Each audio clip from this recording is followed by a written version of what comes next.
So I've been invited to talk about black economics. Now, what is black economics?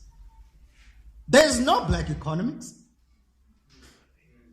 If there's no black psychology, there's no black economics. You see, the most effective tool that have ever been used throughout the course of history in building economy, is it money? No. Is it land? No. Is it natural resources? No. And then what is it? That is human capital. Now, what is human capital?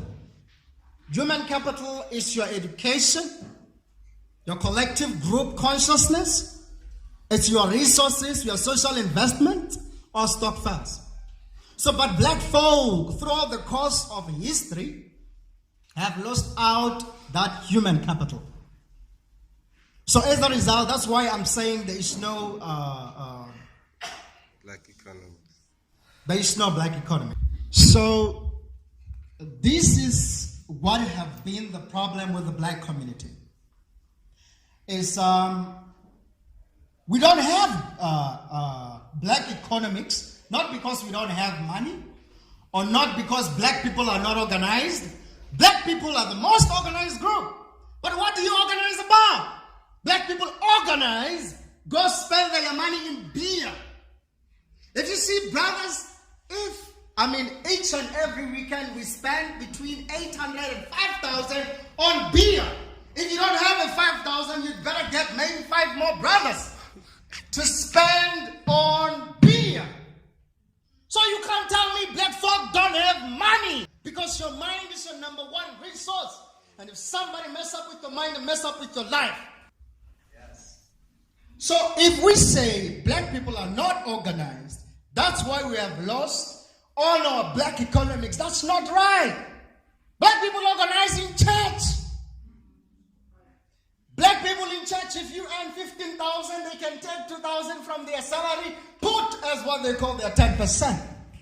But when it comes to the black cause, if we say, come out, let's organize. Like, no, those brothers are stuck in the past. That's black fault for you. So how can we have black economics? So if I'm buying from a sister who's selling Avon, it's a good thing. Well, it's group economics. I'm supporting my sister. But what is the multinational corporation on behalf of that brand? When I support my black sister or brother, I'm actually enriching white supremacy. So understand human capital. Black economics is human capital. But we see brothers and sisters every day hating on each other. Black people who have money try by all means to compete. Yesterday, as I was checking the gross domestic product of South Africa, I realized that the second largest contributor to the economy is the textile, clothing, and shoe factory or business.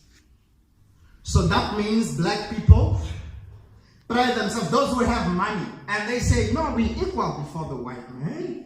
But when you're wearing Daniel Hector, you behave as if though you've got some commercial line with you. So a white man by the name of the offspring of Daniel Hector, when they come in contact with you, regardless of the fact that they've stolen everything from you, will they reward you as an equal? No. Brother, son, where destroys the white man? Some of them will not afford even budget months and lay by to make sure that the whiter I am, the beautiful I will be. That's our human capital.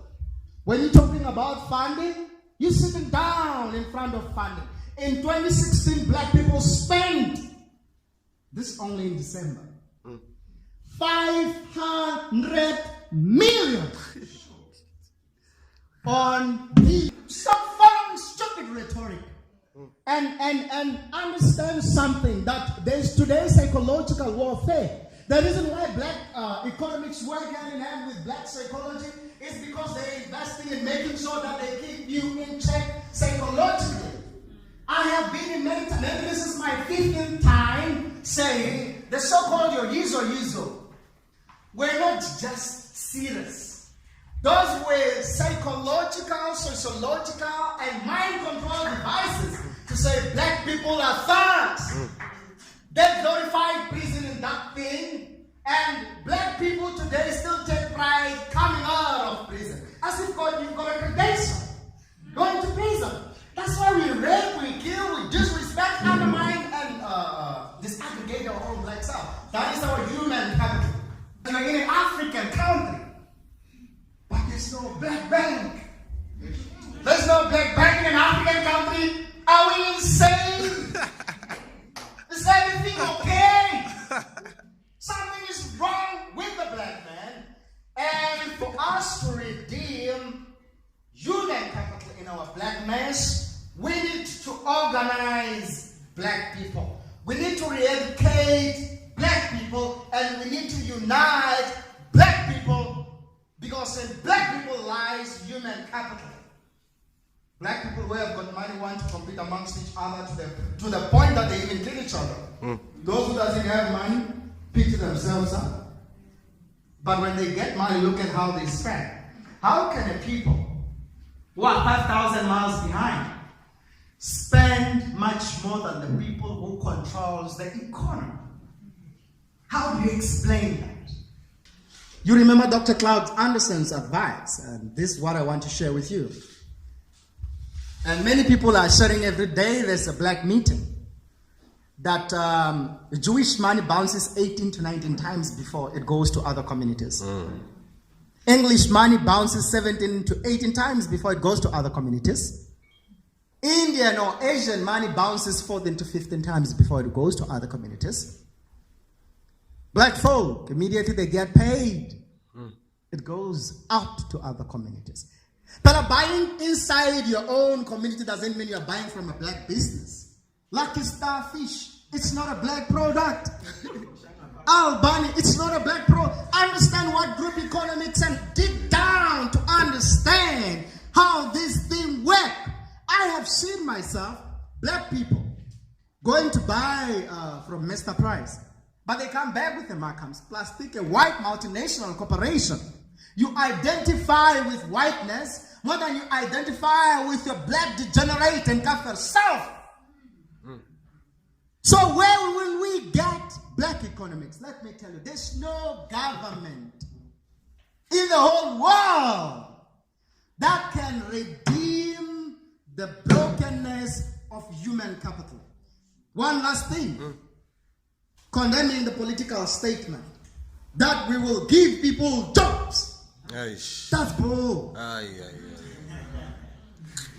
You give people jobs is an incomplete statement. Exactly. What they are saying is we'll invite more investors in the name white supremacy to take black people as learner chips. As intern chips, pay them 5,000 and continue to exploit them. You can't say you'll give people jobs without saying we are going to build industries. Exactly.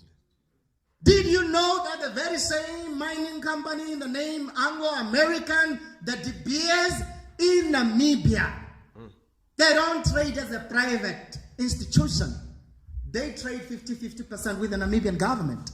In Botswana, again, they have got a state company known as Depsona that they do business sharing 50%.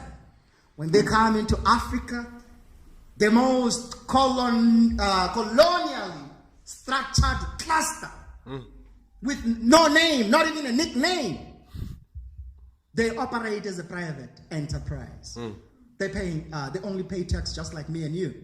But let your black folk discover some gold here in these premises. The government will take it back from you. White people are continuing to find you. Do you think that they only have the preceding mining companies? No, they continue to find new business. And the government don't even come near that.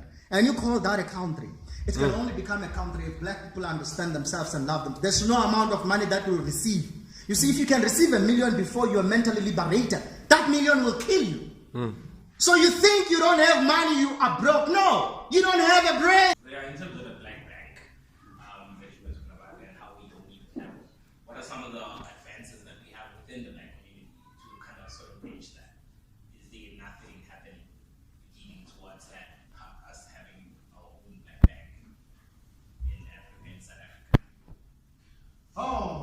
rise, question. With regards to the black, we do have black banks. You see? We do have another vendor mutual bank. There's also a system who is actually came out with something like a Stockfell-based kind of bank. I don't know how it works. So just like I said, anyone in here, in my understanding, black folk have got a lot of ideas. The problem is not ideological impunity. The problem is human capital. We have a black bank, but it can never be in the mainstream because the mainstream is controlled by white monopoly. So to break down what is white monopoly, for you to put fuel in your car, that's the white man's program. For you to drive your car, the white man is involved in the economics. For you to eat, they say South African Bureau of Standards is actually measured by actually white corporations. So for you to wear, even now, everything else in the mainstream is controlled. This microphone should go through white economics. So they choose what exactly should be in the market and what shouldn't. So if we have our own human capital, we can never fail to do that. Where the black people are very strong people. And to show you that white people have used black people as their human capital. These brothers are not that stupid. But how can a group of 4 million control a population of, they say it's 50 million. To me, it's above 80 million. How can 4 million control a population of that degree? Mind control. They realize that, look, white folk cannot even cook food. They cannot even raise their babies.